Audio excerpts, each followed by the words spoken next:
Hey, everybody, is Jen there? I'm Jen. here. Hey, here we I'm are. here. Here we are. It's been a bit of a ride today. It's we thought we were live for a while, and then we weren't but we thought we were live when we didn't want to be live. Right. And now we're live when we want to be live, but we're a little bit late, and that's okay, right? For crying out loud. For crying out loud. Oh my God. Really? And just right off the top, just for anybody who's watching, I'm wearing sunglasses, not because I think I'm, all that and a fucking bag of chips, but I have an eye infection. And I don't want to like gross anybody really out. So you're probably going to see my, look at, now it looks like I like that. Weird eyes. Like, so I'm going to try. Sorry, one of our guests is talking. We can't contain these people. I think it's Jay. It's Jay. Jay's not muted. Anyway, it's one of those, it should be Friday the 13th today, but it's Friday the 14th. The 13th was yesterday. It's a bit of a carryover. Yeah, a bit of a totally carryover. How are you? I'm good. I'm fine. Yeah. Okay. Yeah, it's a bit of a gong show, man. Like it is a bit of a gong show. But you know what? We're grizzled old veterans here. We can handle it. We can go with the flow. Absolutely. So Jen, this week we're talking about what is it? Star-crossed encounters of the celebrity kind. We are. Do you have a star-crossed encounter of the celebrity kind that you've? Well, within my mental Rolodex, there are many names that pop up, but like, what do I need to share? Any of them that you won't get sued for? Well, I'm getting on, and luckily a lot of the people that I cross paths with are conveniently dead. That helps, I find, when you're going to spill the beans. The one that I that kept coming up and kept coming to mind was when my friend Jamie and I ran away to Calgary with Lyle Wagner. And Lyle Wagner? Okay, explain to people who don't know who Lyle Wagner is, who Lyle Wagner is. Lyle Wagner was the handsome guy on the Carol Burnett show. And he was, he was hired to be, I think, the handsome guy on the Carol Burnett show, because there were other very funny people on the show. And he had his moments, but he was nothing on Tim Conway. But, Tim Conway had no looks on Lyle Wagner. So that's why he was there. And so maybe there was a bit of a dip in his career post Carol Burnett show. But anyway, he was in my hometown of the lovely and picturesque Edmonton. And he was trying out stand-up comedy. So, yeah, he was. So... Wow. Okay. Wait a second. So he's traveling with this guy named Johnny Regis, who, if he's not dead, I don't care, Johnny, you're an asshole anyway. So he's traveling with this guy named Johnny Regis, who's his opener, and he's got a producer, a guy named John Davis. So anyway, I'm working as a waitress at this comedy club that was like an attempt at a comedy club in Edmonton way back in the day. And I don't know, I'm 12 going on 13. I was pathetically young. And my friend Jamie and I, we came down to meet me after work, blah, blah, blah. And she ends up, I've left out her last name. Did she fuck Lyle Wagner? No, she didn't. And nobody did. But I have to say, she did fuck Johnny Regis. And so I ended up with the producer. And he was kind of neat in a way. He'd been a drummer back in the day. And I think he was a veteran of the Korean War. Like the MASH Korean War? Like in MASH? Oh my God. Okay. That's the war that nobody really knows when that happened, except they all had a still in the tent. Well, it does kind of age him. It does put him at a certain age. He wasn't a young man. So anyway, Jamie and I were living in my mom's house. My mom had passed, and we believed it was haunted, and so we needed to get out of town. The washing machine was turning itself on, and there were lights flickering, and mostly it was my mom telling me to stop working at a comedy club and get my fucking life together. But anyway, we decided not to heed that call. We decided to go to Calgary in this big old, late 70s, 80s car that's, you could live in the car. With bench seats? With the whole thing. With Lyle bench Wagner. Seats and lap seat belts so that you just, hit the dash like this, right? No, nobody ever wore seatbelts. Are you kidding? Oh, before that? But they were there. They were there. With the power windows, the big ass windows, so you could really smoke out the side. Anyway, so we got to Calgary. We're staying in this hotel and we watched the show. And I have to say, Lyle was a total gentleman. As much as I'm telling a kind of lurid escapade, he lived up to everything you would imagine of Lyle. He was gentlemanly. He was funny. He was wrong to try stand up, but it was okay. And I think after his failed attempt in Calgary, that is when he decided to start Star Wagons, because a lot of the wagons, the trailers that we're in on set are Lyle Wagner's company. Well, okay, how could he not start that company with that last name? Lyle Wagner, right? Absolutely. Like Star Wagoners. Well, people that don't have a sense of humor about themselves and wouldn't want to be called a trailer. But he was a man of dignity, and he didn't mind because he knew that trailer was just a part of him. He could easily transcend that. So that's mine. Wow. And he just passed a while ago. He was a lovely guy. Oh, well, that is, I have never known that story to come out of your mouth. I mean, not that it would surprise me, but I'm just like, wow, Lyle Wagner, there's so much to unpack about that, Jen. There is. Like, there's just so much, right? But we only have a limited amount of time. We do. Okay, so that brings me to my story, which a lot of people know, but I'm going to say it anyway, and in sort of an abbreviated way. My star-crossed encounter of the celebrity kind was with Wilt Chamberlain, also dead. Just want to put it out there. Super tall. When I stood up to him next in the elevator, I met him in Hawaii when I was like 18 years old with a really bad perm and braces. And I was no fucking prize. But little did I know that Wilt Chamberlain's goal in life was to fuck as many women as possible. Doesn't matter what they look like, right? He's famous for, I think there was 50,000 or something. And no, it was, well, he wrote a book and he said 1,000. No. It was like 50,000. It is like, yeah. So if you do the math, it were multiple women per day. I don't know when he started counting. Like, I don't know. If he did. Anyway, the publisher okayed it, So anyway, I met him in Hawaii, and I think he wanted to kind of add me to the tally thing for, I don't know, whatever reason, because I wasn't good looking. I was not a good conversationalist, and I just had boobs and a vagina. So chicks with braces. Really? That's what I thought when I got them. I'm going to bang a lot of guys with these fucking puppies, right? So he took me up to his apartment. He lived in the Hilton Hotel in Hawaii. And we were getting high, smoking some pot, some weed, some ganja. And I didn't really I wasn't good at that, I just, And at one point he said to me, he had all these trophies, on his shelf. And I said, oh, are those for your basketball things? And because I didn't watch basketball, he goes, no, that's he said it this way. No, volleyball. I'm like, volleyball? Who the fuck is this? Milt Chamberlain? Who the fuck is this guy, right? I thought I got the wrong guy. And so he was just dicking around with me, pardon the pun. And then, I get up to go to the bathroom. When I come back, he's not there. So I go looking around the apartment, Wilt, feeling stupid because no one in my world is called Wilt. Right. And I come across him in this bedroom that's all pillows, and it wasn't big. Like it was, like your average kind of condo bedroom, all pillows, and he's completely naked with a massive hard on in the So corner. not a wilt, not a wilter. No. And I looked at him, and first of all, I think that was about the second penis I'd ever seen in my life.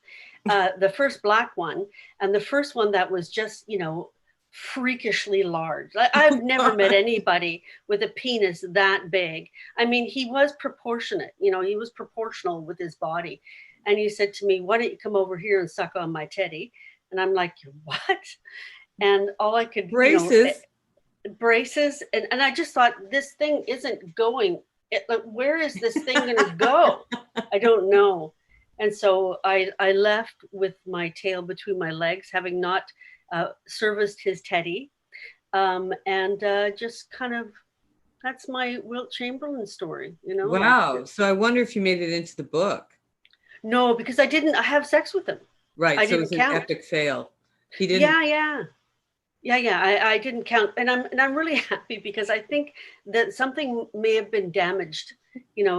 Internally, my lungs one lung would have been punctured, and maybe an ear would have, from the pressure of the whole, would have.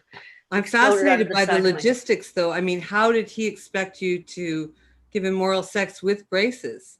That's what I mean. The guy liked to challenge. Well, never mind the braces, Jen. I mean, it's the actual putting it in your mouth. I mean, like, how is that? Do you know what I mean? Like, even having sex with someone like that, it would affect a vital organ at some point. Like, there's the man must have been frustrated with only ever giving the tip, because that's all that was, that was physiologically possible. The poor fucking guy, right? Anyway, so that's my story. And I can't wait for the others today. Yeah, really. They probably left. They're like, we got nothing on that. Well, we, for our first, there's the creepy ring light eyes. Ooh. So our first guest today is a longtime New Yorker, but a very proud Canadian. That's right. She is if you check out this woman's IMDb page, you'll just be like, wow, there's a lot of shit going on there. There she is. It's Kathy Lawrence. Hello. Huh? Hi. Oh. Now you're coming to us from the Catskills, right? Yep. Which just seems like a made up place. It's no, it's real. And I live in a town called Saugerties, but I'm very close to the Woodstock border. So I'm about 5 miles from Woodstock, which is not, in fact, where the concert happened. Everybody thinks that it happened in Woodstock, but it didn't. It happened in Sullivan County, which is not far from here, but it, in fact, did not take place in Woodstock. Why did they call it Woodstock then? I don't know. I actually don't know the answer to that. I do know that right around the corner from my house, though, 5-minute drive, there's 2 really old A-frame cottages that Janis Joplin bought one of them and Jimi Hendrix bought the other one after the concert, and then they stayed and hung out. It's probably for tax purposes or something. I don't know, but they hung out here for a while and then sold. That's a mini series right there. Yeah, right. There's actually a lot of musicians that live up here. Levon Helm lived really close by. I don't know if you guys remember the band, the Psychedelic Furs. Yep. John Ashton, the guitarist, he's my neighbor. He lives across the street. He's become a pretty good friend. Yeah, there's lots of musicians up here. And David Bowie lived up here. Yeah, there's lots. Ooh, did you ever meet David Bowie? I never did. But I heard a great story about him. I mean, he would walk around the village of Woodstock, and him and Iman, like, you sort of can't miss them. It's kind of an incredible couple. And this guy was sitting in a coffee shop with his, what's it called? An animal that takes care of you. What's it called? A therapy dog. Yeah. And it's a bulldog and had different colored eyes. And David Bowie went up to him and said, "Would you mind, could I take a picture with your dog?" Because they had the same sort of crazy shit going on with their eyes. Wow. So that's sort of a fun story. But yeah, they were really, apparently they were normal and would walk around the joint all the time. Normal. Well, normal. That? Yeah. I mean, I often wonder, with celebrities, like, if they hadn't found celebrity, just what the fuck would have happened? Like, how could Iman work at McDonald's? Yeah, exactly, right. In the drive-through window. In the first Yeah. place, she's a little tall. They, Yeah. she'd be banging her head a lot. And Yeah. some people just belong in showbiz, like the Yeah, that's woman that right. you're And I going to feel like, talk about. especially up here, people like aren't impressed by it because, it's so close to New York. So you see famous people sort of, on the street or all the time. So you sort of get over it. I can't think of the only time I've ever been truly shocked was when, I don't know if Liesl even knows this story. I was dating the pedal steel player who played, he was a session musician and went and toured with people. And this was in LA, or in Vegas rather, when they were opening the House of Blues. And I was doing a play in LA.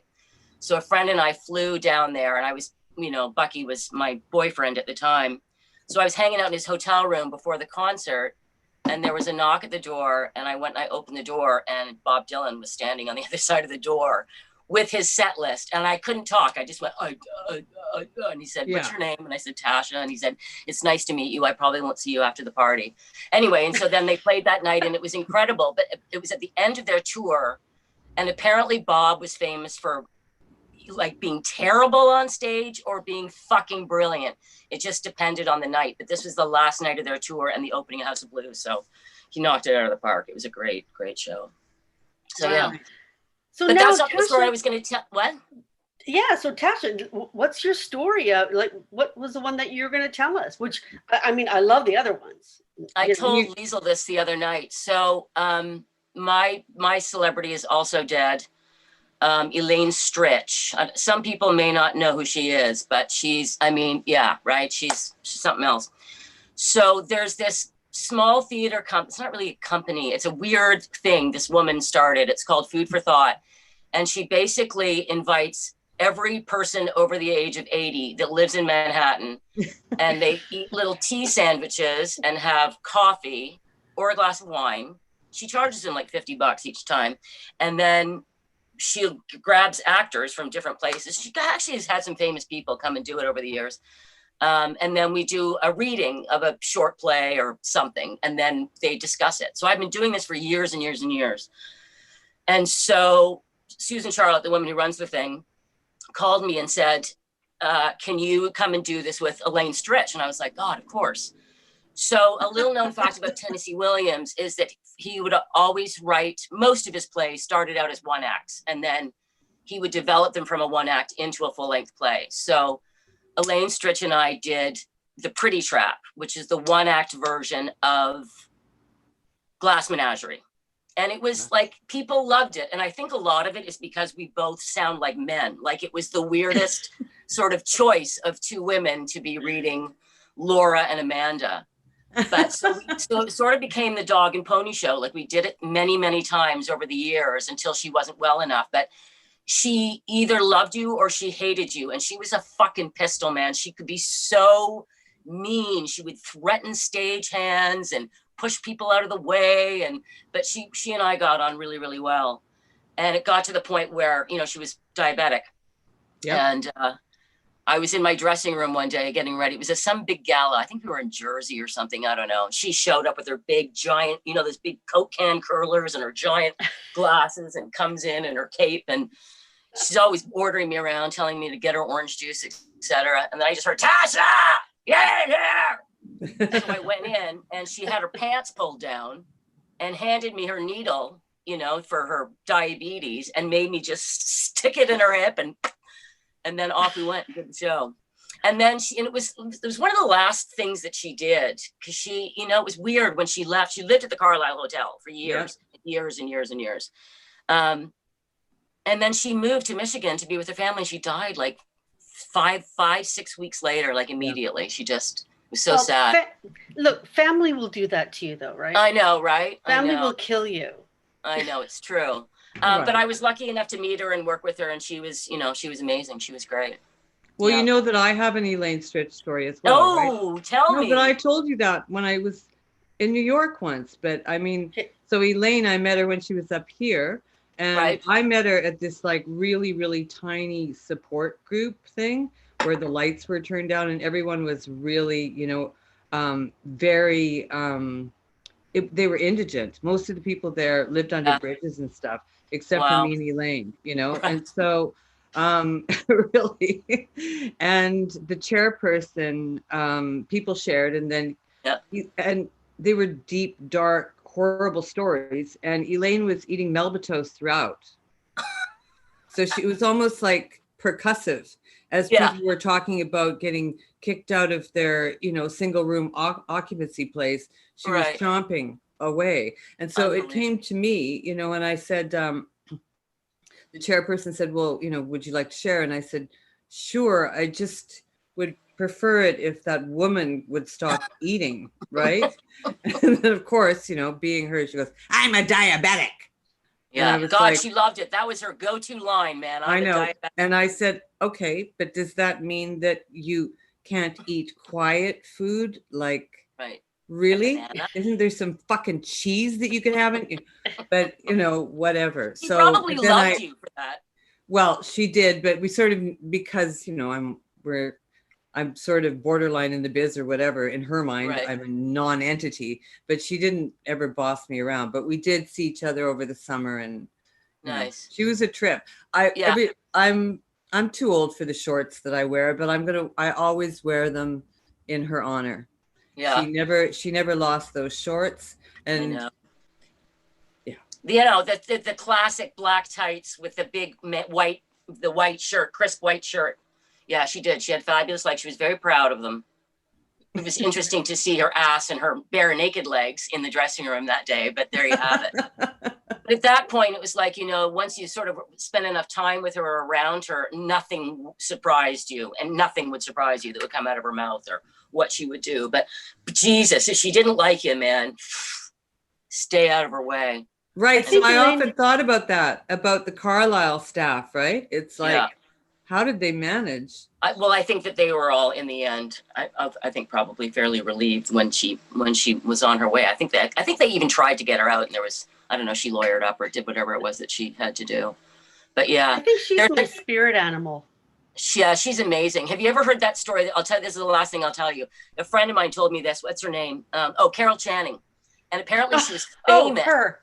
Famous for firing people just all the time. Like they'd be, you know, she'd be doing a road show or she'd be doing a Broadway show or whatever. And you weren't supposed to really look at her on stage, or she was very, you know, she really called the shots about all that kind of stuff. And I guess there was some guy that had just new to the show, you know, came in, replaced somebody, and they were in some big dance number. And she came sweeping by him. And just as they passed by, she said, "You're fired." And then kept going. Like mid-show, she fired the guy. Oh God. All right, that's all I got. Awesome. That's awesome.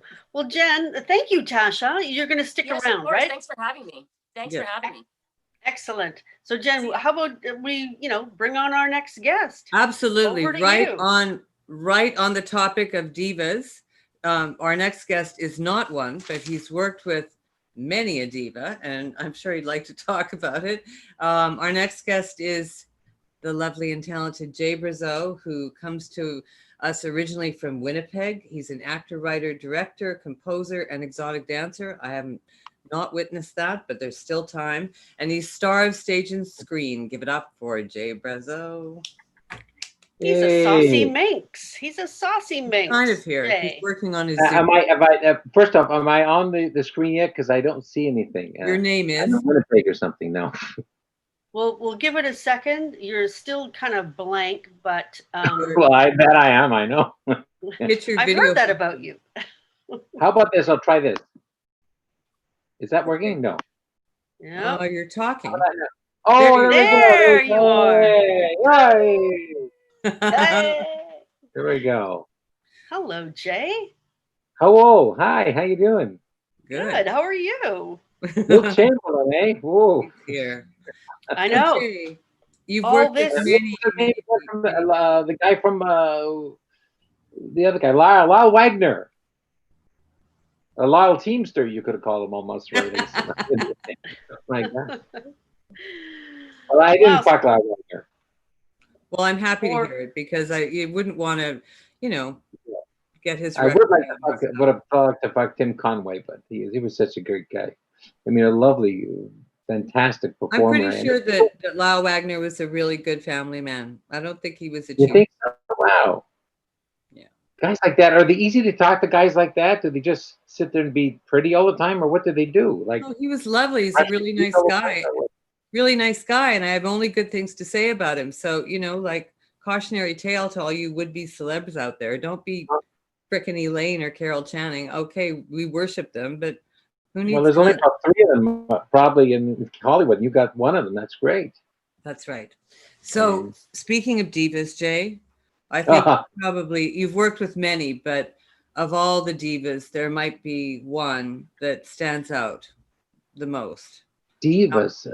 I didn't even know. I thought we were talking about celebrity dogs, but No, we're talking about the diva of the. I read the thing wrong then, I guess, or No. wearing out. Listen, we're talking about.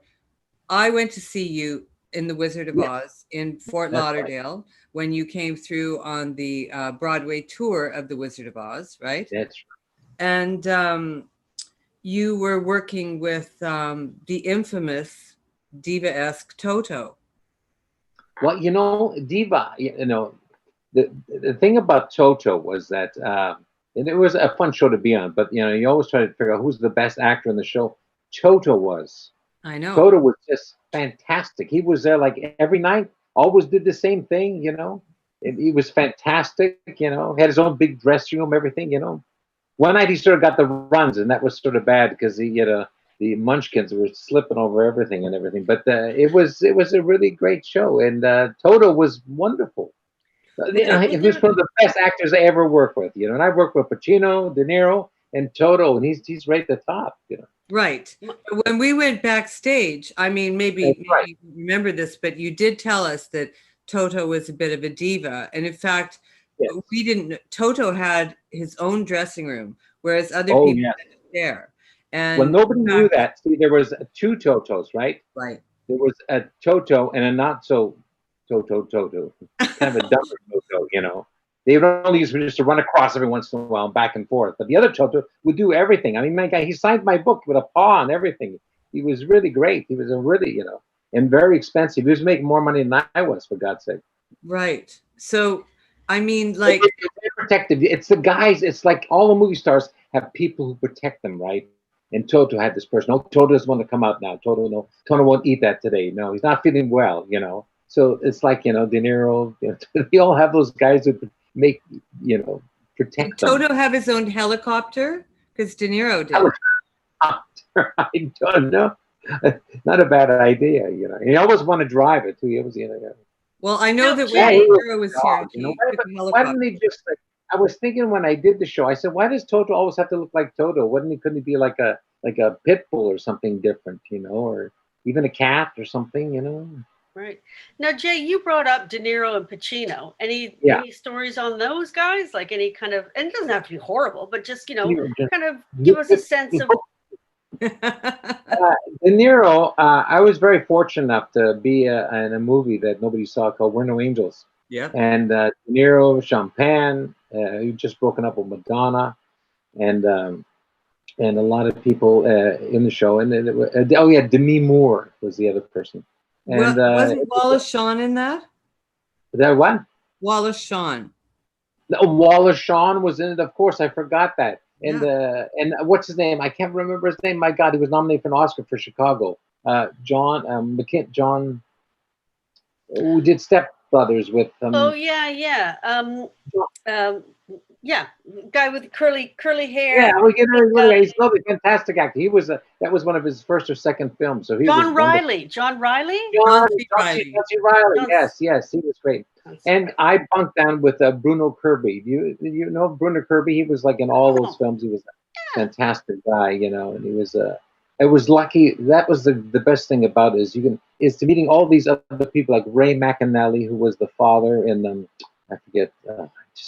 My God, many English films, and it's the stories, right? Just getting a chance to just be with these guys and hang around Bruno Kirby the whole time. And it was that time I thought this was my key to worldly success. 25 days on a movie, right?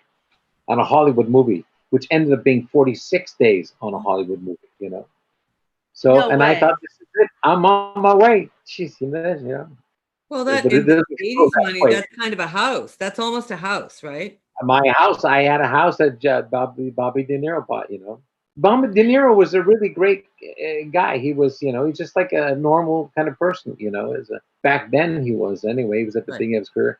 He's not like you're kind of sitting and talking about a scene and this and that.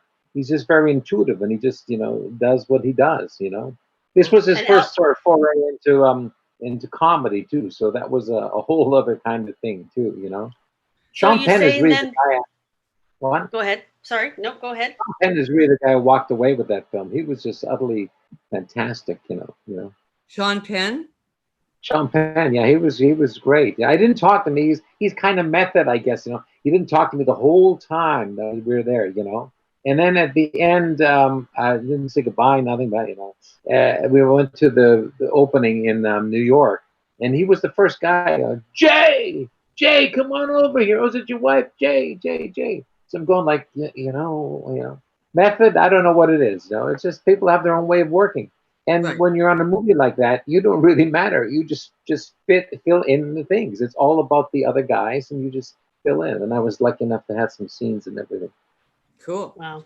So, who's the if they're dead, you can say it, but who is the, like, weirdest celebrity you've ever worked with? Weirdest celebrities, I've been very, very lucky. I've heard horror stories about Gary Busey, right? I mean, he was so nuts before he had the accent, and they had the Head accent. injury. Head Head injury. injury, head injury. I'm still gonna wear it. I don't care. It's so I was lucky enough to work. I don't know. I haven't had too many nuts. Christine, you get a lot of stand-up comedians. They're not used to working with other people, right? So it's very hard when they get in. And they're checking out how big the I'm actually doing my Richard Lewis impersonation right now. Richard Lewis.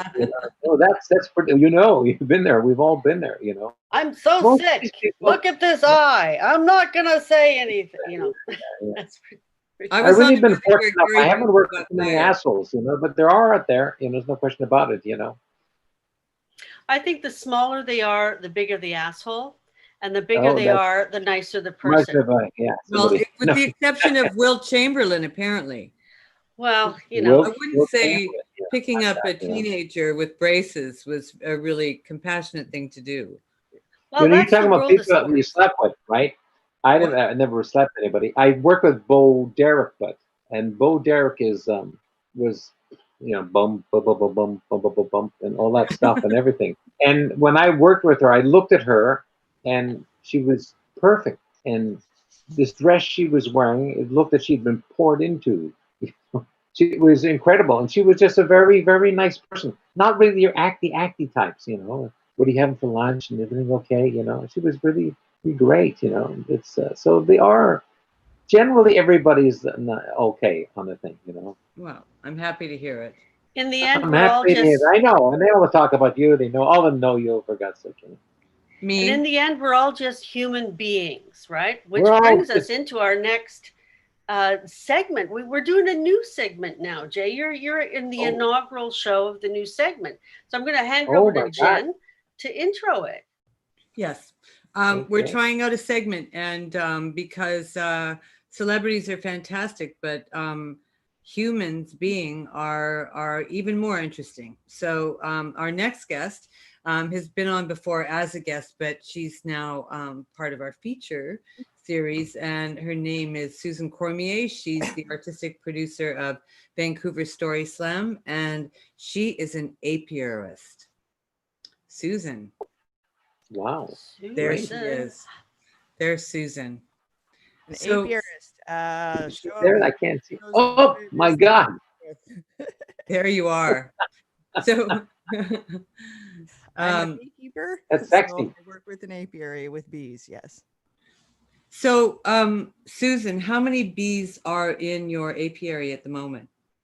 Approximately 750,000 bees.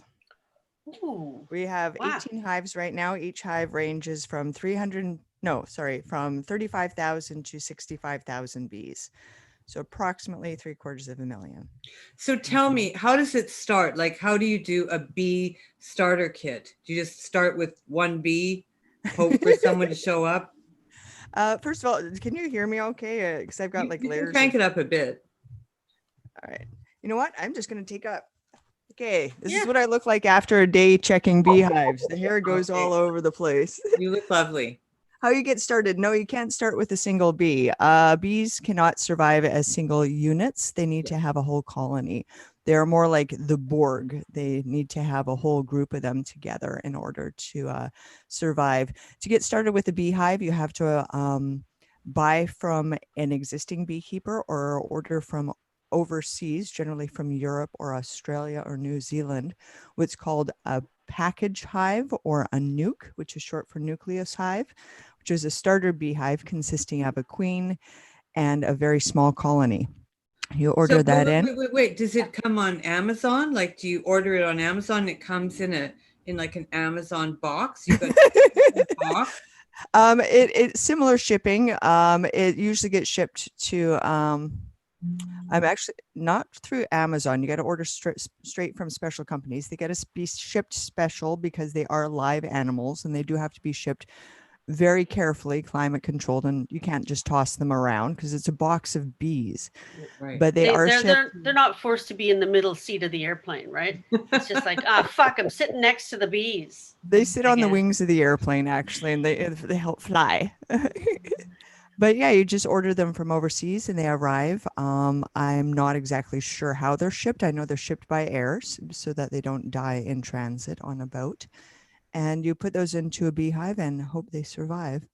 So isn't there a problem though introducing foreign bees to Canada? Like if you're bringing New Zealand bees, like Oh, introducing foreign species? yeah. Actually, if we have time, I don't know how much time we have allocated. I've got a list of 10 random bee factoids or Okay. bee facts that I was going to list off, but Do it tell. sounds like you already have a bunch of questions, which is great.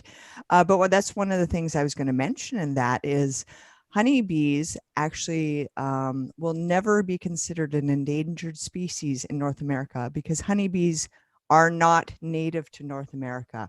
All honeybees in North America are actually imported. The native species in North America are things like wasps, hornets, carpenter bees, bumblebees, and mason bees. Mason bees, yeah.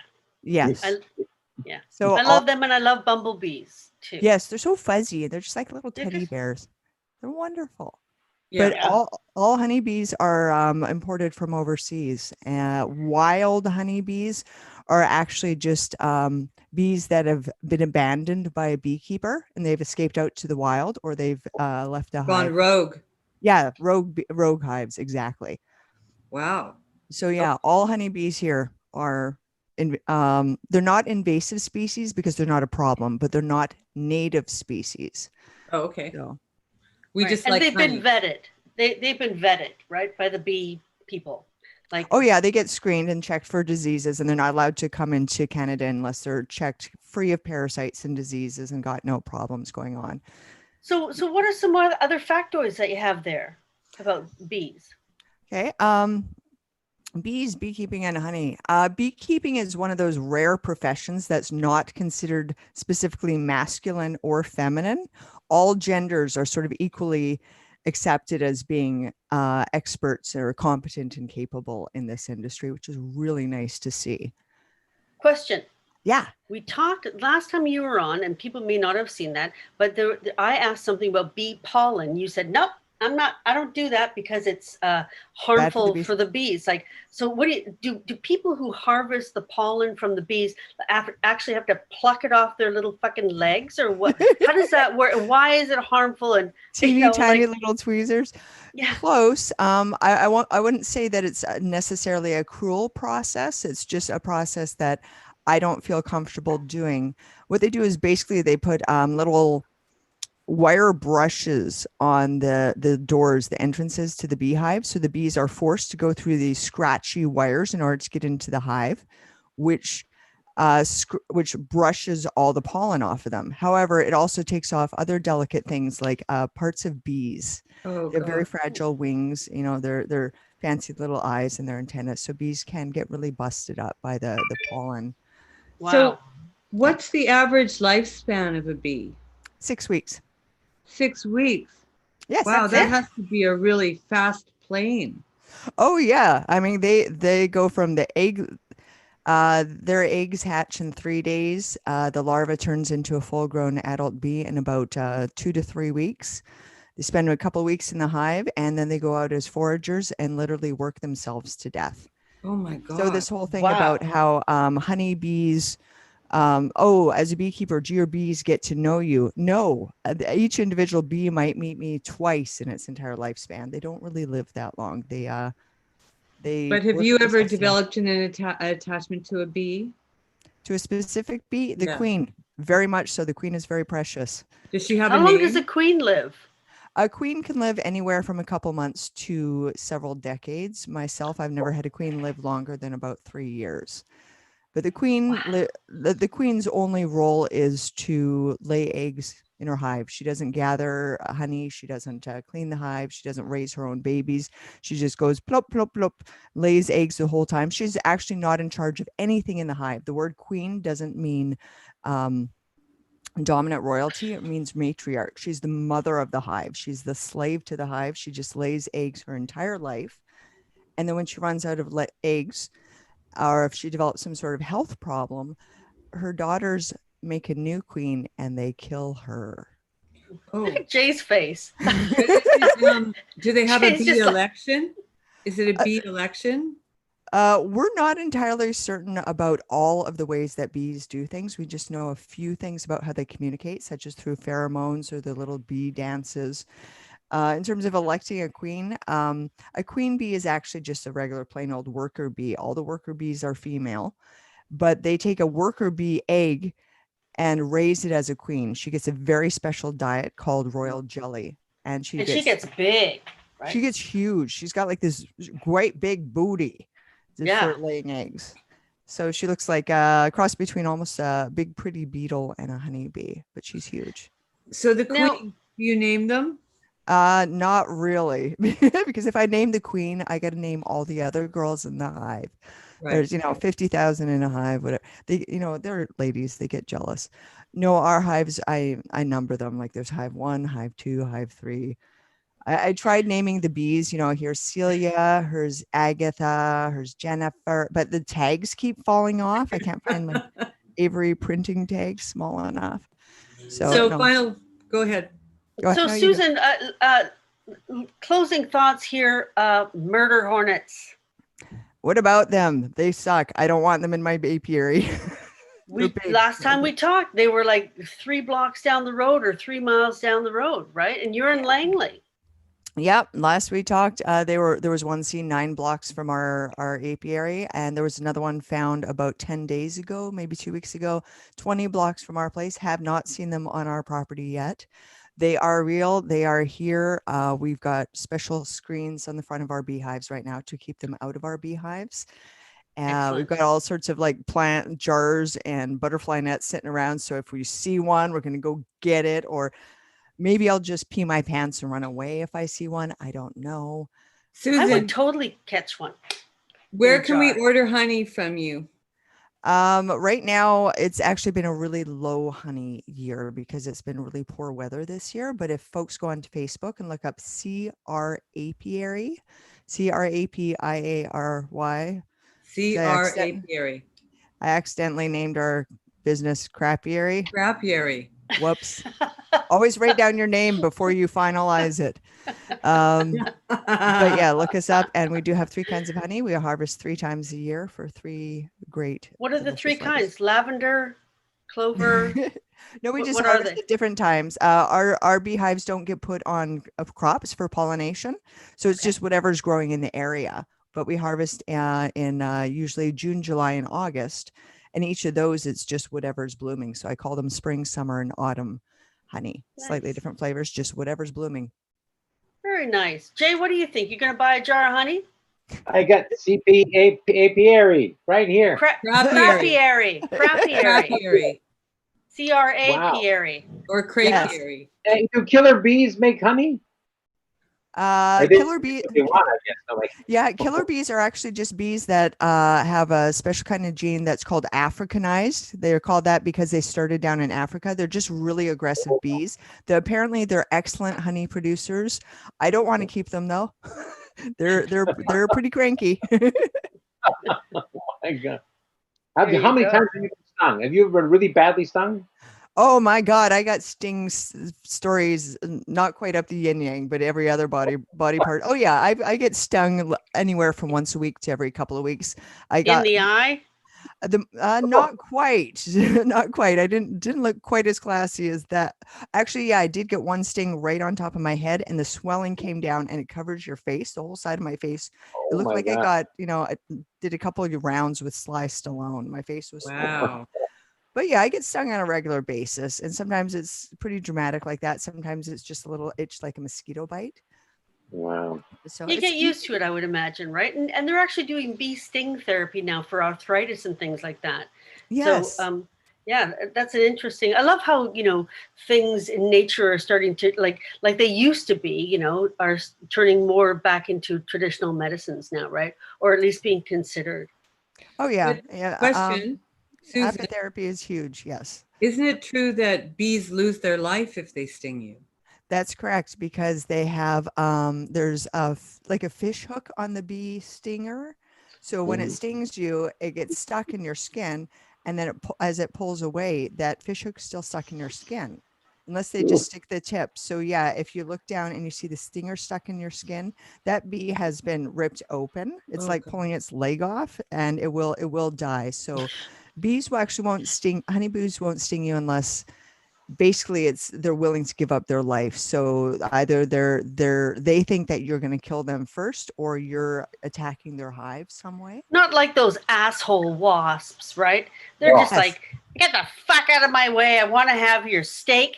And Mm. then they'll get you, and then they'll fly away and fucking somebody They'll come else. back and sting you over and over again because they have a smooth stinger. So they'll just go after you over and over and over Oh, again. God. And yeah, they're nasty little bastards.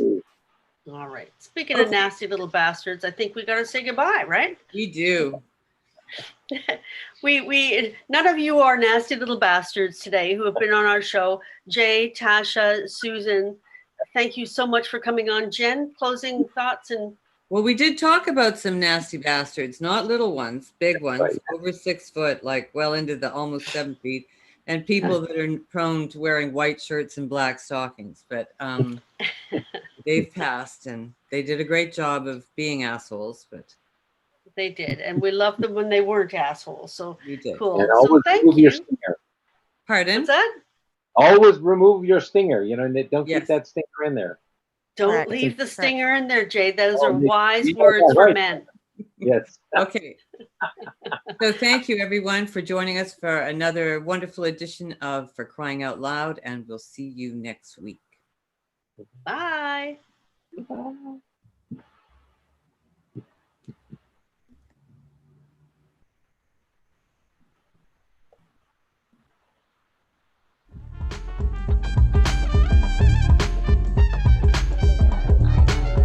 I think about being home and start to cry. Like Evan and I were talking about like what was gonna happen when he goes to Thailand next year. And he like Thank you, everyone. suggested that like we maybe like if we want to break the lease, then we can. Like and he meant